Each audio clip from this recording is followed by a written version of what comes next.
I'm Chris Erdmann, and this is Made of More, the show where we go beyond business to uncover real stories that shape entrepreneurs, leaders, and change makers. Every Wednesday at 8 a.m. on KKNW, we explore the pivotal moments, the adversity faced, the risks taken, and the resilience found along the way. This isn't just about what people have built, it's about who they've become. If you're ready for inspiration, practical insights, and stories that remind you that you too are made of more, you're in the right place. Welcome to the show Made of More. I'm your host, Chris Erdmann. Today we're talking about what it really takes to sell in the real world with modern buyers, real conversations, and practical strategies that actually move the revenue needle. Today my guest is a friend of mine and also author. His name is James Hayden. He's here from Seattle, Washington, Seattle-based sales leader and advisor at Hayden Marketing. He's also the author of Real World Selling Strategies, The Art of Selling Conversations. James spent many years helping organizations build repeatable sales processes, develop new markets, and create real revenue growth without the fluff. James, I just want to say thank you for taking your time and driving through this wet, rainy day and coming up to the radio station here. Thanks. It's good to be here, especially after a Seahawks win. Oh, yeah. Well, let's just say awesome. that. We got a fist bump to that. Absolutely. We went to the Super Bowl here. Absolutely. And we won it. And Chris, it's an honor to be here. I really feel it's a privilege to be here and appreciate you inviting me to your podcast. Yeah, thank you. Awesome. Yeah, I think it's awesome that you're just here and kind of how we met. Well, we met in, where did we meet? Redmond. And then we met again in Maui. Yeah. Yeah. Yeah. Were you in Bend, Oregon too? Wasn't in Bend, Oregon. No. Okay. Okay. Yeah. All right. But I see everywhere now that we're on the social media. That's true. Yeah. Well, did you have any questions before we start? I do. So we've gotten to know each other, and I mean, I definitely see you as one of those people who is making some great things happen in the real estate world and beyond. You know, your drive is really impressive. Your motivation in that. So I was drawn to learn more from you too about your approach and that. And it sounds like you've listened to my book and read the book. When we talked about your podcast and you invited me on the program, what would you like out of this? You know, I've got 60 plus years of experience I can talk about. Yeah. What would you like to focus on? The things you saw in the book. What are the areas that are really burning issues for you? I could probably be here 3 hours and talk about a lot of different things. But Yeah, I think we could be here for 2 weeks straight after listening to your book. You got a lot of experience there. Thank you. You know, what do I want to know? That's a really great question. You know, selfishly, like I would love to know, like, what should I be watching out for? How to critique myself in this world of real estate that I'm in, and along with AI, along with my sales strategies, and maybe I need to even hire you. Like, what are my blind spots? You know, I'd love to get into a bit of that. Other than that, I do have a long list of questions to ask you. Great. The next thing I want to know is, I just want to know what makes you tick. What was your journey been like, and what should we all be looking out for, and whatnot? Yeah, it's Chris. I mean, those are really good questions. I hope, will you keep me on track to I will answer those? Yeah. The world we live in today, I've never seen change like this ever. Mm-hmm. How the velocity of the change is remarkable. What my father that raised me, he was born in 1909, and so I came along pretty late in my parents' life. He worked in the space program, and one of the things he said to me is, he said, you know, we will never see as much change as he did. And he grew up, he saw people, you know, buggies and horses and to the horseless carriage or the automobile. And then he was involved somewhat in the man landing on the moon. He said, I don't think you'll ever see a time like that again. When just before he passed, I showed him an iPhone that I had and walked through it. And he said, this would have been 11 rooms full of computers to track space shots. So the change that we're going through is so remarkable right now. And people who talk about there not being opportunities today because there's so much technology or that, there are always going to be people that say there are no opportunities. I believe right now, this point in time, there are more opportunities for people to generate wealth for themselves than there ever have been. Just don't get caught up in the traps of following all the garbage that's out there in terms of politics and that. Just stay focused on who you are, being the best person you can be, and that. AI and the technology that's out there, nobody quite knows how to use it yet. Carve out a niche for yourself right now. Yeah, dive a little deeper. Absolutely. You know, a lot of us are feeling overwhelmed. Like it's just every day something new is coming out. It feels like it every day. And it's less like every day, if you're in sales or in business, it's like every day something's changing, or we get presented, this is the new way that you need to be doing it. And the following week, there's like, no, this is the new way. And it's a little overwhelming, wouldn't you say? 100%. The first very successful entrepreneur that I worked with, his motto, and I mean, this was quite a few years ago, was adapt or die. Mm-hmm. Now, I mean, that may be a little bit extreme, but the challenge is to see what's coming up in the future. And the question you raise is really good because there's so much coming at us. You have to pick an area. Like if it's real estate where you have a great deal of competency, pick that area and figure out how it can be done better. Mm-hmm. Always look for that improvement, mm-hmm. right? And go for it. There's an analogy I use. I like running cars around a track. Yeah. So for incentives and that, for some of the salespeople I've worked with before that also shared that, we'd go down to Pacific Raceway. Great way to blow off steam. Yeah, absolutely. Yeah. And learn to drive. One of the things they teach you, I'm a much safer driver, knowing racing now, is you go around cones, right? And when you go around those cones, they have somebody at the end of the cones about just over a mile down the road. Mm-hmm. And they'll raise a flag. When they raise a flag, you have to skip a cone. So what they teach you is you have to look down the road you have to focus on what's in front of you, but also see what's a mile or so down the road. Sure. To me, that's a perfect analogy for what's going on in business. And you increase the speed 5 miles an hour more each time. You've got to run through it about 10 times. So you're going 60, 65 by the end of it. And just you have to learn to stay focused on what you have in front of you today with an eye to what's in the future. Mm-hmm. And I see a lot of people just getting crushed in that. They're not looking at 5 years from now what could happen to their business if they don't adapt. That's great. Like, you have any examples of what we should be looking out at 5 years in the future? Figure out AI for yourself. Yeah. I just today was looking at an AI agent to handle my entire life. And it's called Claude, CLAWD. Heard of it. Bot. And it will do everything. If I'm traveling and I want to send a message to somebody, I tell Claude to do it. It'll draft a message, send it out. One of the things that's interesting is I have reports that go out on a regular basis. Mm-hmm. What Claude did was it has access to everything in my files that I've sent out. This weekly newsletter that I'm sending out, it drafted the next one without me even touching it. Really? And asked me to approve it. Will it send it out itself too? Yeah. Okay. Yep, you bet. It's kind of scary. Does it have your bank account information? Well, if you sign up with Claude, it'll go to my bank account. I'm kidding. Yeah. No, it can do that if you give it that access.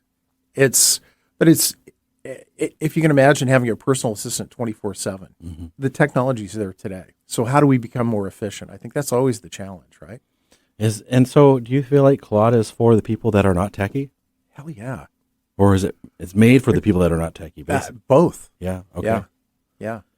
Well, I just want to back. Well, this is getting really interesting. I want the guests to know who you are a bit more. So we're going to backtrack a little bit. Like, where did you grow up? Well, I don't know that I'm fully grown up yet, but maybe. Okay. Well, I'm working on it. When you were, in the single digits. Sure. Where were you, and what was your environment like? Yeah.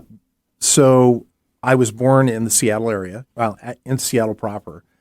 And my parents that raised me couldn't have children. So I was adopted at birth. Very close friends of theirs were the physician that was watching after my birth mother. and set up a private adoption.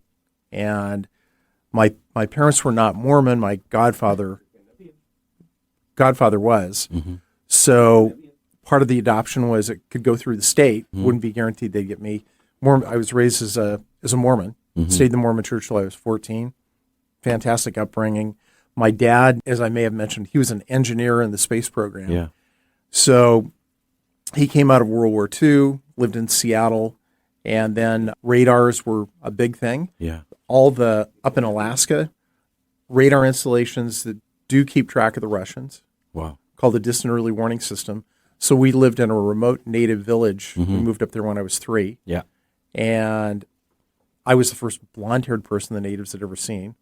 That's got to be interesting. Yeah, it was crazy. They'd stand outside of the door and wait for me to come out.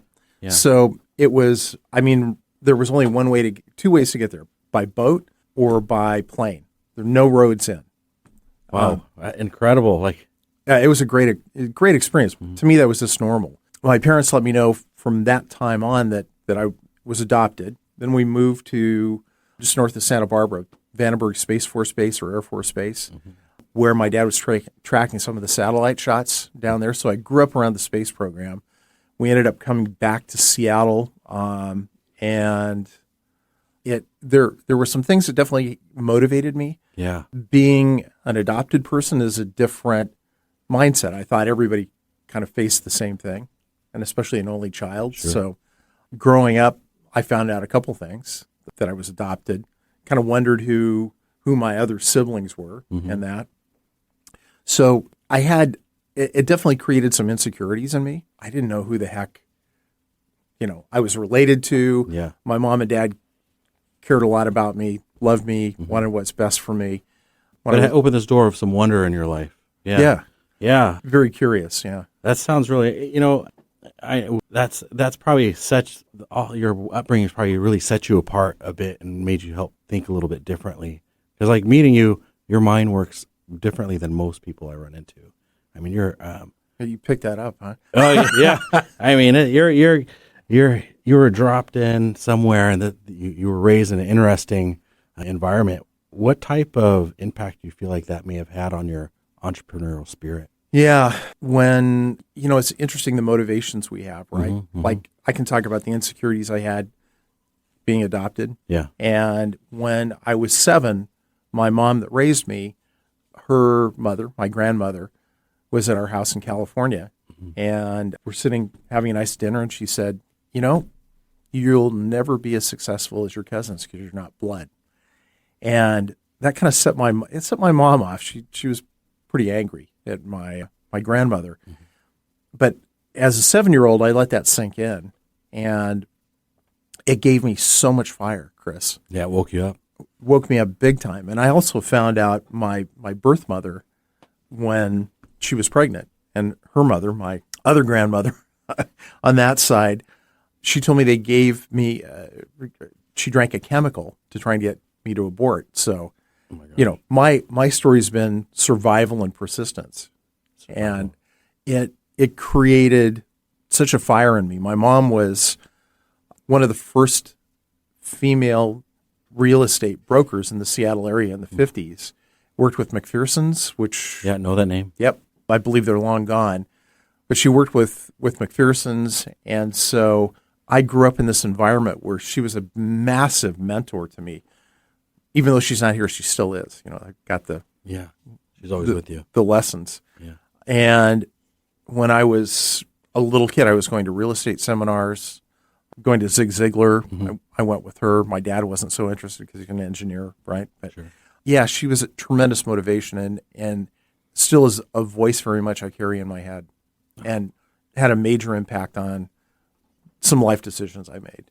Well, I love that, what your grandmother said at that time actually did probably the opposite of what she intended. And you just turned that into a positive for your life. Yeah. It's like, I'm going to show you. Yeah, I'm going to show you. Yeah. We've all done that a little bit, right? Somebody said we couldn't do it, and you're going to say, yes, I can. Hell yeah. Yeah. So I love that fire in you. And then the fact that you had a mother that was in sales and business and early on took you to the seminars. You met Zig Ziglar, is that correct? Yep. Wow. Well, what was he like? Oh, or what was it like meeting him? I know what he's like. I mean, I was starstruck. It was a bigger deal than, if I'd met a Hollywood celebrity, because we listened to him all the time, and no stinking thinking, and all the things he had to say, and it supported me in developing a really positive and realistic mindset about the way I approach business, and also drive. I learned goal setting. I was doing goal setting when I was 7 or 8 years old, and starting that. So you're hardwired this way. Yeah, my mom would do affirmations with me, especially after my grandmother came in and did what she did. Yeah. We're doing positive affirmations every day. A lot of people who are adopted and either don't know and find out later, or don't have supportive parents. It can be a different outcome for people. Sounds like your mom just loved you. Amazing. Yeah. That's pretty amazing. Wow. A lot of your earlier skill sets, it sounds like that your mom was teaching you, going through Zig Ziglar, and a lot of it seems like personal relationships, personal connections, and that's probably what you gained with your sales skills, first of all, right? Absolutely. And I was selling door to door for as long as I can remember. Really? So I just want to know what you think. Like, with AI and all this technology stuff that's happening, like, I'm just curious if it's just supposed to fast forward us and get to that interpersonal communication faster. Because I'm right now, I don't know if it's the correct way of looking at it. I'm thinking I got to use this technology not to get the sale done, but just to get to that, help me get to that relationship faster. The preparation. Yeah, absolutely. You're never going to take, I sold butter toffee peanuts door to door to earn my way to camp, and then after I'd earned my way, there was a good friend whose family didn't have much money, so I went out and I kept selling just because I wanted to. Yeah, we got 2 minutes left. Okay, until the next break. And so it was that kind of drive, but I had parents definitely pushing in that direction, or encouraging me to do that for the sales. Absolutely, that's amazing. Yep. Newspaper routes, all of that stuff. I like that. That's a great upbringing, getting us into the next portion of this. So I'm Chris Erdmann, your host at Made of More. We're sitting here with James, and James, he's going to be talking about a lot more stuff about sales, so stay tuned after these messages.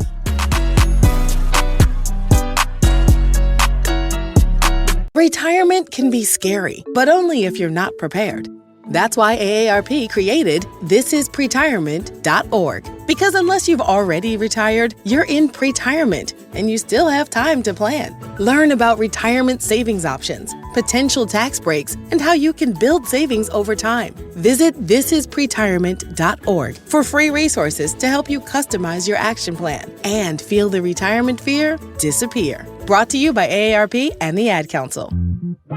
Don't ask me to talk. There's a lot of talk out there. Political talk, sports talk, girl talk, trash talk, and so on. But there's only one, Don't Ask Me to Talk, helmed by conversational off-roaders and podcast pals Eric Ryder and Stacy Heller. They follow every tangent they encounter, from cultural blind spots to their infamous weekly Wheelo topics. Listen wherever you listen to your fave podcasts. Subscribe and share too. Or tune in every Saturday at 3 p.m. or Tuesday at 4 p.m. on KKNW. Working hard to put a smile on your face. Alternative Talk 1150.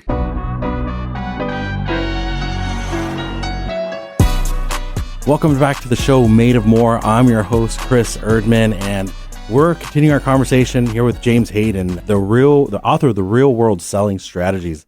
All right, James. So we've had a lot of information on your early upbringing and just like how you got to this mindset, who you are, but you wrote this fascinating book. I listened to it as soon as I found out you wrote a book. I listened to it in 2 days, in the car. That's awesome. And I was just like, I was hooked on it. I was hooked on every moment. I just wanted to. Thank you. I appreciate that. But I just want to know, like, what was the motivation for you to write this book? Sure. I mean, that's a really good question, because a lot of it took a few years to write. So after 17 years of working primarily in technology and large enterprise sales, I was in a situation I was with a small consulting group that we'd started up. We're competing with the big consulting companies. Accenture and PwC and other companies like that for a $5 million project at Hewlett Packard. And I got to know everybody on the team at Hewlett Packard, and the boxes you check, like knowing the names of their spouses and dogs and cats and kids and birth dates and everything. We'd gone through the bonding you do to generate a sale or to be involved in a complex sale like that. And you want to describe that a little bit more, because most people are not in big complex sales. How many people did you have to memorize, like who they were and Hewlett Packard? In that group, it was about 7 people. Okay. But it applies to an individual sale as well. So I knew them at a level where it was very deep, and we'd put together this presentation for our company. It was like major business. $5 million was a big thing back then. Yeah. And so we put together the presentation. I had the person with me who was the CEO of the company, the person who was headed up operations or the delivery of the product were with me. We had gold paper clips on the presentation we're going to leave behind, and just every detail had been covered in the presentation. And so we're down in Silicon Valley. We're making a presentation to this Hewlett Packard team, and being the person responsible for revenue, I usually open and close, and then the technical people talk about what's in the middle of the presentation. So I get to the last of the presentation, and these people we'd become friends with. We played tennis, we'd done a number of different things together, and I had 7 pages prepared on why our company. And it just struck me in the moment that I can tell them all I want. What's important is why they would choose our company specifically. So I closed my laptop, the screen went blank, and one of the people on our team was kicking me in the shins. It's like, you've gone off script, right? And I said, look, I know each one of you, this is an important project in your lives, right? That at that time, the CEO of Hewlett Packard's watching this project. So it's important you choose the right company. I care about everybody in this room. So I had 7 pages on why you should do business with us. The most important thing is for you to answer the question, why would you choose our company? 30 seconds of silence. Felt like 300 hours. Eternity. Yeah, forever. And so what happened after that was one of the people on their team said, I never got a clear answer on this part of your technology. And the chief technology officer of our company said, oh, we did that with Toyota, here's what we did. Oh, great. Box checked. Then all it was from that point on was a love fest. Because in psychology, and Chris, I know you're studied in psychology, if you push towards somebody, they're going to pull. Right. Yeah. If you pull back, what happens? Yeah. People come towards you. Come towards you. So that hit me in that moment. And that was on a Thursday. The next Tuesday, we were awarded the business. No concessions, straight up business. And I had a friend who was working in the software industry here in Seattle who was using a sales training company that was based here. And so I met the person doing that. And what I'd stumbled upon after 17 years, well, it's in this book now, but he was teaching that business, following that example, and following that process, made my friend a multi-millionaire from this business. They had a great exit for their software company. And so what I discovered is that push-pull psychology. If you could have an image in your mind, it's like when I dated, which was ages and ages ago. When you're out dating and you're looking for somebody you can never it's find. so impossible, but when you find somebody, right, it's like they come out of the bushes. It's a funny thing to look at business and business relationships the same way, but it's kind of the same. And so what it does is I got together with the founder of that sales training company, and I've worked in a lot of startups building companies up. Yeah. I'd bring him in for the sales team every time I was either turning around or building up a business. He reached out to me and said, look, I'm writing a book because I want to take the intellectual property I have here, and then I could sell that. And originally he was doing it on his own. He said, I need like a type A like you that could work with me on it, and also has the stories as a practitioner, because to this day I still am involved in generating revenue. So he said, I'll guarantee you one thing. If you work with me on it, it's going to solve one thing in your life. And I said, what's that? He said, you've worked with so many different companies. You come in and you do your deal, you turn around the company, you get the revenue spun up. How do you do it? And I said, well, I just know what to do. He said, if you sit down and write the book, it'll take you from being an unconscious competent to at least more of a conscious competent. So the book took 4.5 years to write. And it took me on that journey where I had to sit down and I had to figure out what goes on in my head to do the things that I do. It's a lot of work. It's a lot of work. Yeah. I mean, you did a great job. I was like, wow, these principles are fantastic. I think every salesperson needs to listen to this book. I believe so too. It's one thing technology doesn't replace. And you hit on something earlier too with technology and salespeople. I don't believe salespeople will ever be replaced. The salespeople that are going to be the most successful will be AI enabled. That'll be one piece of it. Like you just reminded me when I was a kid selling stuff door to door. AI is not going to replace the heartstrings that pulls when you've got a little kid knocking at your door. No. Selling stuff. No. But it might get you there faster. Yeah. Yeah, it's going to get you more introductions. Absolutely. Yeah. I think of AI right now as, I might think about it differently in a year, but I think of it as just like this, like assistant on steroids, that it can 100% can almost do anything. Hey, write this, do this, schedule this, make a song for this. Writes code. Yeah, writes code. I've created 5 websites in minutes, like each one in minutes, just playing around. It's mind-blowing. It's mind-blowing. I've created songs on this app called Suno. Some good ones? Yeah, I was playing around with it. Yeah. It's pretty cool. Yeah, I feel like if, somebody with a name created these songs, it could, 1 or 2 could be a hit. Yeah, you never know, right? Yeah, it's just like, wow, this is unreal. It's changing. It's a different world. Yeah, it's changing the world, changing the map for just about every industry. And with that are the biggest set of opportunities that have ever existed in humankind. Yeah, if you dive in. Do you have any AI classes that you recommend or institutions that are teaching it that you recommend? I think there's some really easy ones, and most of them are online.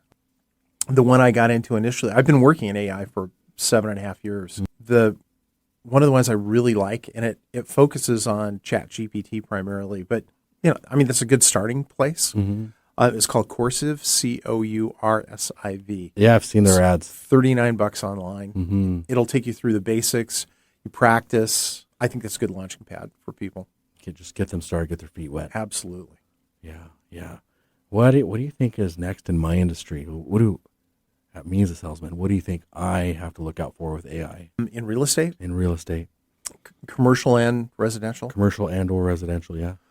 Residential side, look at the evolution that's happened where a buyer is looking for a house and you're locked up with that buyer for 2 months. Sure. Taking them out on the weekends or whenever they can get free to show them houses. Yep.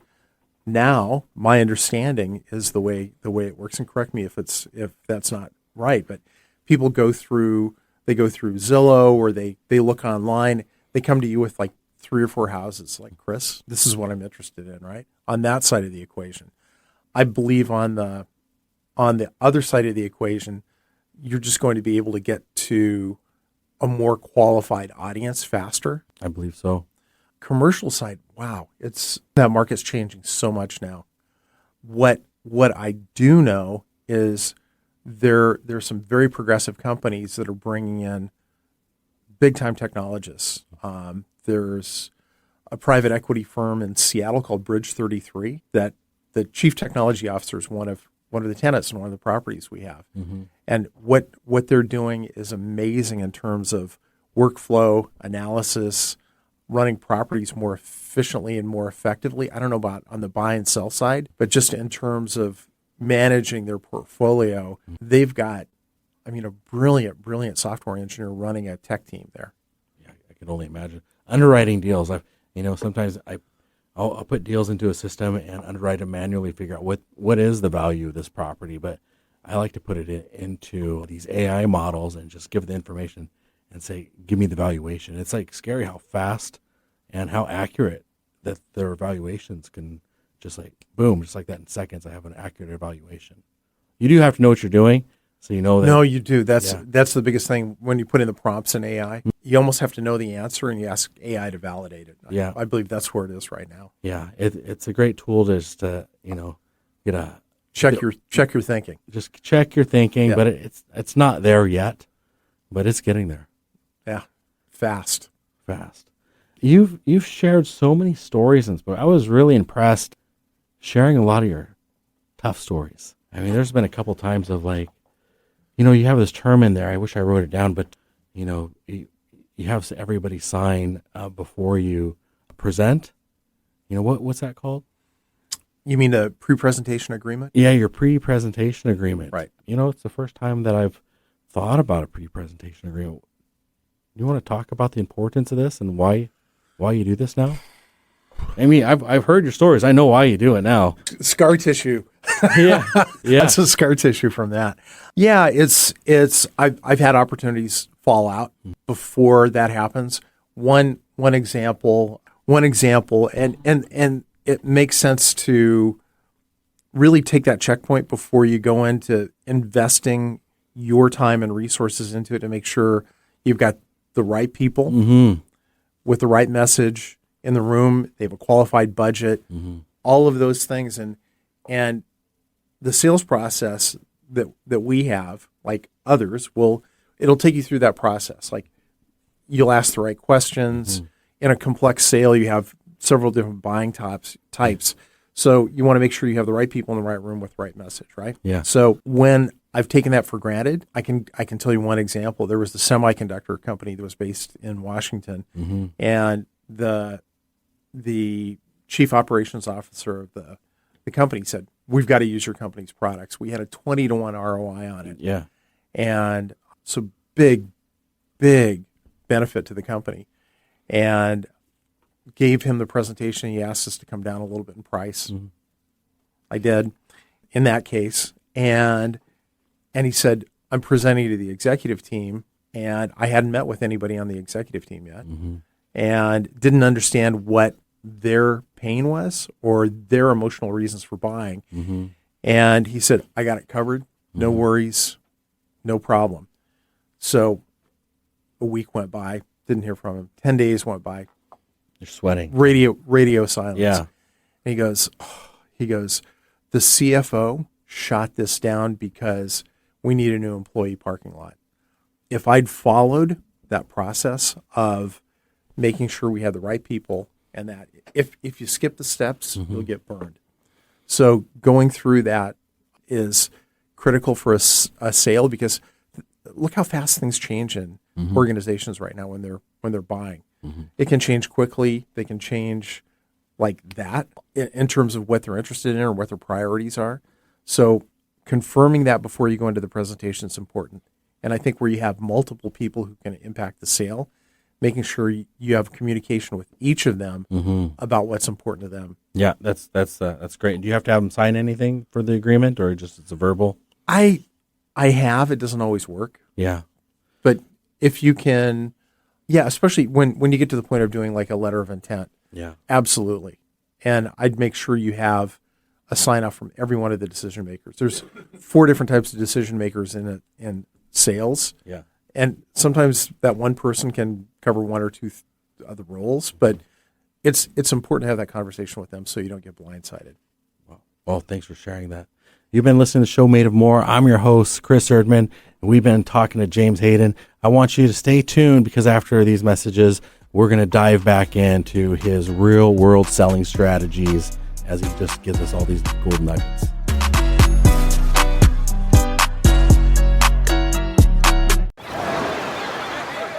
Hear that? That's the sound of your life. Perfectly imperfect. Beating in rhythm to the world you've created. But every time you drive after drinking, the music gets drowned out. your life sounds pretty great. Don't let a buzz ruin it. Buzz driving is drunk driving. Don't drive buzzed. A message from NHTSA and the Ad Council. Hello, I'm Chris Erdmann. Every Wednesday at 8 a.m. on KKNW, I sit down with inspiring entrepreneurs, creative minds, and game changers to uncover the real stories behind their business. On my show, Made of More, we explore the challenges that they've overcome, the breakthroughs that they've celebrated, and the mindset that drives them forward. If you're ready to unlock your full entrepreneurial potential, Made of More is the show for you, because here we know you are made of more. Every Wednesday at 8 a.m. on KKNW. Get inspired every hour right here on Alternative Talk 1150.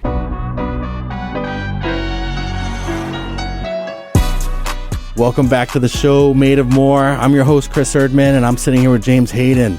And we've been talking about sales strategies, and we've been talking about AI. We've been talking about all different types of things in sales. And I have a lot more questions to ask you. Great.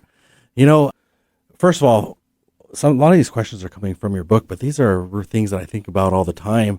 You've sat in a lot of sales presentations, and you've shared some very vulnerable stories about pitching your idea or pitching what you wanted to do for the company, and boom, they come back to you and they say, we're going to go with somebody else, or we're going to do it ourselves. Do you have a story you want to share? I've had it happen more than once. And a lesson. I know you've actually told it a couple times, I think. Yeah.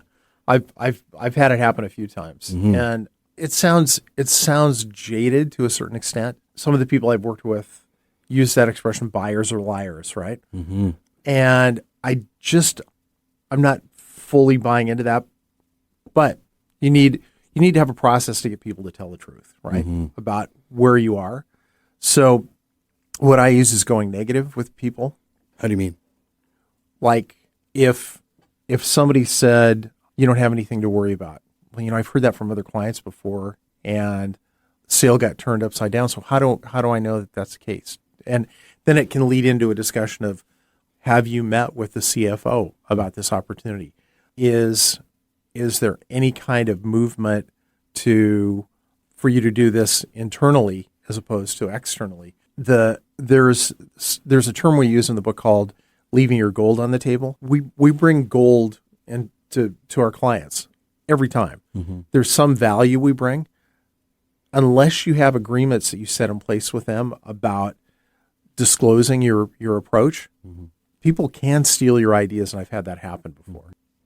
I had it happen with a hotel company that was based here in Seattle, Weston, and I had it happen with Weyerhaeuser, Mm-hmm. where we gave them all the information they needed to Be successful. to be successful, to do the project we proposed on our own.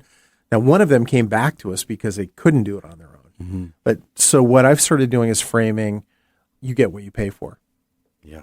Like in the case of Weston Hotels, they were based here in Seattle. My response was, well, I don't go out and build my own hotel because that's not my core competency or my core expertise.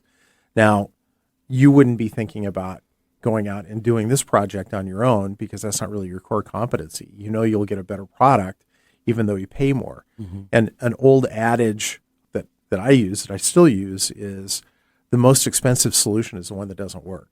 Now, I've had other clients who felt the same way about this. Mm-hmm. And here's what happened. So that feel, felt, found. I understand how you feel. Mm-hmm. Our prices are high. Other clients I've worked with have felt that way. And here's what they found. They ended up coming back to us, or they ended up not getting as much for their property as they thought they could. Yeah, you said something like when they came back, one of the companies came back to you. They did. Because they didn't have the power. So, or the manpower or the whatever, the bandwidth to do it, maybe because of the staffing or just didn't have the right people on board, but you probably knew that right off the bat because you knew their pain points, right? I did. But they didn't listen to you at the beginning. They felt they knew better. They felt they knew better. Yeah. So you already identified it, and you told them, but they still went ahead. Yeah. It's important to identify your expertise and really put that stake in the ground. Okay.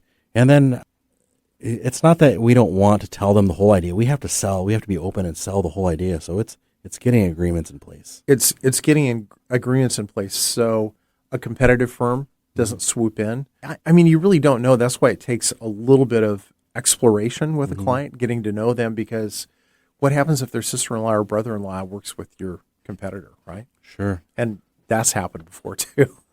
Yeah, you just never know, right? Right. I always like to think people are being above board, they're being genuine, but there's those outliers sometimes. They're just digging for information. I mean, we're both interested in doing what's best for our family and creating that. So, you get somebody in your buying pipeline, and you either want to qualify it with the steps you get in this book, or have a process in place. So when you get in a situation, you don't have to think twice about what you're doing. You know if the bases are covered or they're not covered, and you either qualify them in and keep moving them through the process until you're doing business together, or you move them out. I have no issue moving people out of the pipeline because it's not qualified or they're not answering the right questions. Do you get a sense, or how do you sense people being disingenuine in these processes? Like you're just wasting your time. They're just collecting information. People who say, you don't need to worry about anybody else. I've got all of this. So they're not wanting to invest other people in the company. Correct. Yeah. Get other people involved, because other people, regardless, even if it's the owner of a company, they're decision makers. It's just like, I know in real estate, the impact that when it's a family, who's the responsible person that's pushing it? Is it the, which one of the spouses is the real decision maker, and what are their interests? So kind of categorizing or figuring that out, and the impact of the children, right?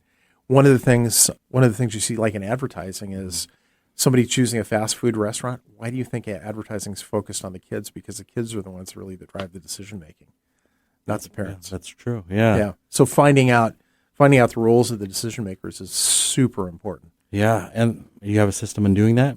You bet. What is it? It's defining the different roles within the decision making process. I can rattle them off real quick. So there's always an economic buyer, person that signs the checks, if you will, or sends the Venmos or whatever. There's an economic buyer. There's a user buyer. That person is the person within an organization that gets the greatest benefit out of the solution. So they're using that solution every day, right? Generally.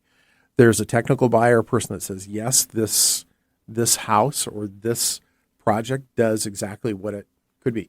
It could be, in the case of real estate, it might be a building inspector even that's involved in that, or somebody who thinks they're handy around the house. And then there's always a coach or a chauffeur too. Okay. Somebody who, if you've lined up the right way, you have a person who they're telling you, yes, I want your organization to get the business. Here's why. There's a benefit to me. They could be in one of those other roles too. Yeah. Sounds like maybe a mentor in the group, that they're looking for advice. The senior of the group, maybe. Yeah, I learned that approach the hard way by losing business. But Do you want to share what you lost? yeah, it was a multi-million-dollar opportunity with Weyerhaeuser here in the Seattle area. They said, we've got to bring, I'd been doing like small projects with them for 3 or 4 years. And they said, same thing, don't worry about it. We've got it covered. You've earned the business.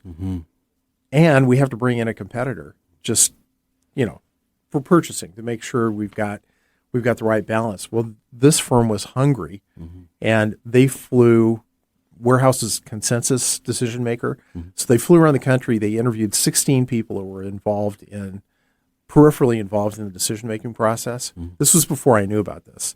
And in their presentation, they said, Chris, Nate, here's what you said, and here's what we're doing for that. Even though I'd earned the business by being there, I didn't have my bases covered. So they got the business. Wow. Ouch. Expensive lesson. Yeah. So would you walk away? What's your ultimate lesson from that? That I got to know my competitor and got to know their methodology, and now it's in the book. Yeah.